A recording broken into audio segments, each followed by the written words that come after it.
அனைவருக்கும் என் இனிய வணக்கம். இன்னைக்கு நான் உங்களோட அயோத்தி ராமர் கோயிலை பார்க்க போனப்ப ஏற்பட்ட அனுபவங்கள் தான் உங்களோட பகிர்ந்துக்க போகிறேன். இதோ இந்த ராமர் சிலை இருக்கிற இடத்துக்கு எதிர்க்க ஒரு பெரிய மைதானம் இருந்தது. அதில் தான் நாங்கள் போன பஸ்ஸு போய் நின்னது. அங்கேருந்து இறங்கி நாங்கள் ஒரு ஆட்டோ பிடிச்சி அஞ்சு பேராக கோயிலை நோக்கி போனோம். சாலைகளில் இன்னும் பணி நடந்துட்டு இருந்தது. ஆனால் சாலையெல்லாம் ரொம்ப அழகாக நீட்டாக சுத்தமாக இருந்தது. புல்வெளிகளோடு இருந்தது.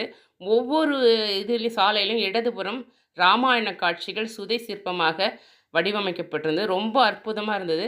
அப்போ தான் நான் நினச்சேன், டூரில் வந்து நம்ம அயோத்திக்கு போகக்கூடாது, தனிப்பட்ட முறையில் போயிட்டு கிட்ட போய் ரூம் எடுத்து தங்கி அதுக்கப்புறமா நம்ம நிதானமாக நடந்து போகணும் அப்படின்னு சொல்லிட்டு ஆசைப்பட்டேன். ஏன் அப்படின்னா, நம்ம காலையில் 1 மணி நேரம் வாக் பண்ணால் உடம்புக்கு நல்லது, சுகர் வராதுன்னு சொல்கிறாங்க இல்லைங்களா? இது அப்படியே அதுலேயும் இந்த பிளாட்ஃபாரத்துலேயே நடந்து ஒன்றுத்தையும் நின்று ரசித்து பார்த்துட்டு போகும்பொழுது நம்மளுக்கு நடக்கிற களைப்பு கூட தெரியவே தெரியாதுன்னு நான் நினைக்கிறேன். ஆனால் இப்படி வேகமாக ஓடும்போது அந்த சீன்லாம் நம்மளால் பார்க்க முடியலன்றதுனால இதை வந்து வீடியோ கேப்சர் பண்ணி நான் உங்களுக்கு சில காட்சிகளை வந்து உங்களுக்கு கொடுத்துருக்கேன். அதையும் நம்ம இப்போ பார்க்கலாம். அதனால் நம்ம இதுக்குன்னு தனியாக ஒரு முறை அங்கே போயிட்டு தங்கி பார்த்துட்டு வரலாம். அப்போ தான் நாம் முழுமையாக அனுபவிக்க முடியும். கோயிலே இன்னும் சரியாக கட்டி முடிக்கலை. இது பாருங்கள், யூட்டர்ன் ஆகிடுச்சு. யூட்டர்ன் ஆகிட்டப்பாடும் இந்த பக்கம் இடது பக்கமாக நிறைய சுதை சிற்பங்கள் இருக்கிறது. இந்த வீடியோவிலேருந்து நான் வந்து வீடியோ கேப்சர் பண்ணி உங்களுக்கு ஒவ்வொரு ராமாயண சீனையும் போட்டிருக்கேன். மாயமான பார்த்து மயங்கிறது, சீதையை ராவணன் கவர்ந்து செல்லும் காட்சி, சீதையை மீட்பதற்காக ஜடாயு போரிடும் பொழுது ராவணன் ஜடாயுனுடைய ரக்கையை வந்து வெட்டி வீசுகிற காட்சி. இது வந்து ஜடாயு மோட்சம். ராமரும் லக்ஷ்மணரும் ஜடாயுவை பார்த்து பேசி சீதையை பற்றிய தகவல் அறிந்து கொண்டு அப்புறம் அவர் வந்து இறந்து போயிடார். அவருக்கு இவர் வந்து நீர்த்தார்கடன் செய்கின்றார். சுக்ரீவனும் வாலியும் போரிடும் காட்சி. ராமர் மறைந்து நின்று அம்பு வீசுறதுக்காக இது பண்ணுறாரு. அந்த நேரத்தில் இவங்க 2 பேரும் சண்டை போடுறாங்க இல்லைங்களா, அந்த காட்சி.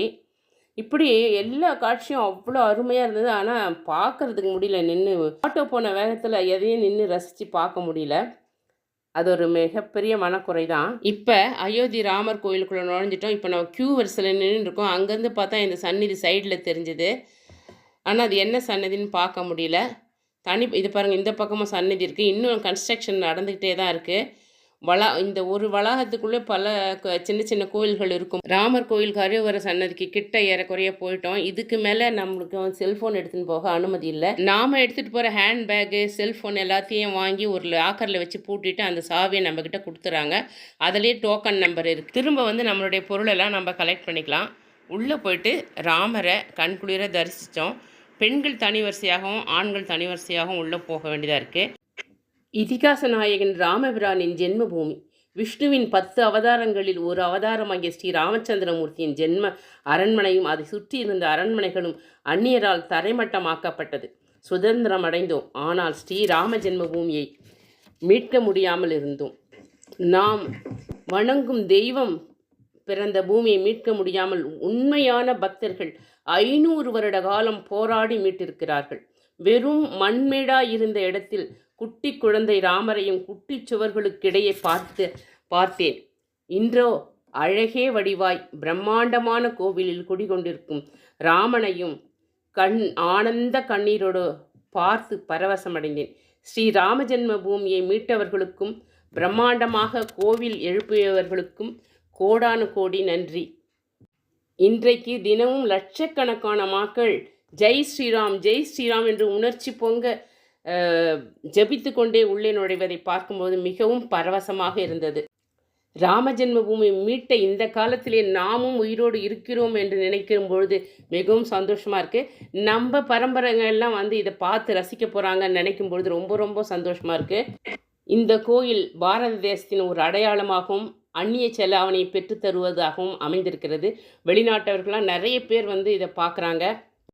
ஜெய் ஸ்ரீராம். இந்த வீடியோ உங்களுக்கு பிடிச்சிருந்தா லைக் பண்ணிவிட்டு ஆன்மீக பாதையில் சேனலை சப்ஸ்கிரைப் பண்ணி வச்சுக்கோங்க. நீங்கள் இந்த வீடியோவை பார்த்ததுக்கு மிக்க நன்றி. வாழ்க வளமுடன்.